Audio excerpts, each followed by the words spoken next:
સૌરાષ્ટ્રમાં આવેલ બંદરમાં સૌથી પહેલું મોરબીમાં નવલખી બંદર વાઘજી ઠાકોરે બનાવેલ. ત્યાર પછી જામનગરમાં આવેલ જોડિયા, બેડી, સચાણ. જોડિયા એ ગુજરાતનું એકમાત્ર ભરતી ઉપજાનું બંદર કહેવાય છે. ત્યાર પછી ઓખા, સલાયા, રૂપેણ, પોશિત્રા. પોશિત્રા એ ગુજરાતનું પ્રથમ ગ્રીન ઝોન બંદર કહેવાય છે. ત્યાર પછી નવી બંદર જે પોરબંદર ખાતે આવેલું છે. પોરબંદર બંદર જે ભવિષ્યમાં સર્વિસ સ્ટેશન બનશે. ચોરવાડ બંદર જ્યાં જૂનાગઢના નવાબનો મહેલ આવેલો છે. વેરાવળ બંદરની વાત કરીએ તો ગુજરાતનું સૌથી મોટું મત્સ્ય બંદર કહેવામાં આવે છે. ફિશિંગ પોઈન્ટ પણ કહેવાય છે. શિયાળામાં શાર્ક માછલી ત્યાં આવે છે. ત્યાર પછી જોઈએ તો સૂત્રાપાડા બંદર અને સોમનાથ બંદર. અને ત્યાર પછી જોઈએ તો પીપાવાવ બંદર જે પ્રથમ પબ્લિક પ્રાઇવેટ પાર્ટનરશિપ કહેવામાં આવે છે.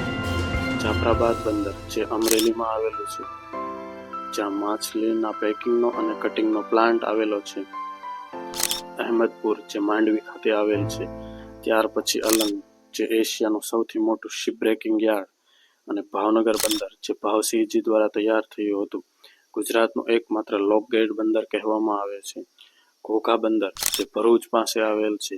અને છેલ્લે જોઈએ તો ધોલેરા બંદર જેને પ્રથમ SIR પણ કહેવામાં આવે છે.